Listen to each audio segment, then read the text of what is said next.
Marcelino Ferdinand dan Ronaldo Kuate absen di TC Timnas Indonesia U20. Sintayong ngamuk. Pelatih Sintayong merasa tersinggung dengan absennya Ronaldo Kuate dan Marcelino Ferdinand di pemusatan latihan Timnas Indonesia. Ia cukup kecewa dengan kedua pemain tersebut karena tidak melapor ke dirinya jika keduanya tengah mengurus kepindahan ke klub Eropa.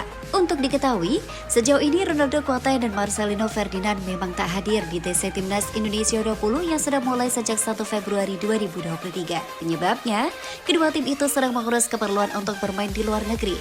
Khusus untuk Marcelino Ferdinand, ia memang sedang berada di Belgia usai menandatangani kontrak dengan klub Belgia KMSK Denzi.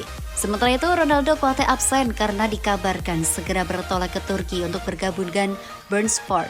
Melihat hal tersebut, Sintayong pun kecewa karena tidak ada laporan langsung kepadanya dari dua pemain itu. Pelatih asal Korea Selatan itu juga mengatakan, absennya dua pemain itu cukup mengacaukan skema yang sudah ia siapkan. Jujur, tidak bisa diberikan jawaban pasti. Belum pernah dapat detail laporan seperti apa dari mereka. Kata Sintayong kepada awak media termasuk MNC Portal Indonesia di Jakarta 3 Februari 2023. Saya sedikit kesinggung juga karena dua pemain ke luar negeri itu tanpa ada laporan. Lanjutnya, apalagi kami sedang mempersiapkan Piala Dunia dan Piala Asia, jadi lumayan kacau juga rencana yang sudah saya siapkan. Papar Sintayong. Sebagai informasi, saat ini Timnas Indonesia U20 memang tengah menggelar TC selama 1 bulan penuh. TC itu bertujuan untuk persiapan Timnas Indonesia U20 mentas di Piala Asia U20 2023 yang akan digelar di Uzbekistan mulai 1 Maret 2023 mendatang. Lebih jauh, Timnas Indonesia U20 juga akan bersiap berlaga di Piala Dunia U20 2023. Kompetisi bergengsi berlangsung di Indonesia itu rencananya bergulir pada 20 Mei hingga 11 Juni 2023.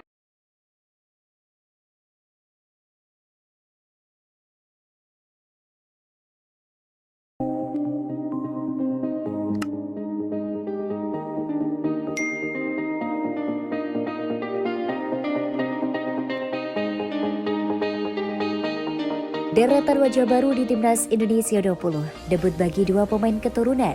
Pelatih Timnas Indonesia, Sintayong resmi menetapkan 30 nama pemain yang akan ikut pemusatan latihan bersama Timnas Indonesia U20 jelang persiapan Piala Asia U20. Dari 30 nama yang dipanggil, ada beberapa wajah baru yang bergabung untuk pertama kalinya bersama skuad Timnas Indonesia U20. Ini merupakan kesempatan emas bagi mereka yang akan menjalani debutnya di Timnas. Ada 6 nama baru yang akan menjalani debutnya bersama Timnas Indonesia U20. Dua diantaranya adalah pemain keturunan. Hugo Samir dan Brandon Sandman adalah kedua pemain tersebut. Hugo Samir anak dari pelatih terkenal Indonesia Jackson F. Diago. Sebelumnya sempat dipanggil pelatih Sintayong ke pemusatan latihan Timnas Indonesia U20. Namun, pemanggilan itu tak berlanjut dan ini adalah pemanggilan keduanya. Pemuda kelahiran Surabaya ini memulai karir juniornya lewat Akademi Persebaya Surabaya, Akademi Barito Putra, dan hingga kini berada di Persis Solo. Berposisi sebagai winger atau pemain sayap, Samir juga berperan sebagai penyerang di tengah. Pemusatan latihan sekarang akan menjadi pembuktian bagi dirinya bisa bersaing untuk mendapatkan tempat di tim juga sebagai jalan untuk Samir menembus skuad Piala Dunia U20 2023. Berikutnya ada nama Brandon Sandman. Pemuda berdarah Jerman Indonesia ini merupakan putra dari mantan asisten pelatih Timnas Indonesia Timo Sandman. Ia mendapat panggilan dari pelatih Sintayong karena postur tubuhnya yang ideal sebagai seorang pemain bertahan. Debut pertamanya di BRI Liga 1 bersama PSIS Semarang ketika melawan Arema FC. Meski baru berusia 17 tahun, ia mampu menunjukkan kualitas dan kapasitasnya sebagai bek tengah. Selain dua nama tadi, masih ada beberapa pemain baru yang akan bersaing mendapatkan tempat di Timnas Indonesia U20. Dua nama pemain jebolan Timnas Indonesia U16 juga termasuk ke dalam pemain baru yang dipanggil ke pemusatan latihan. Berikut tayangannya.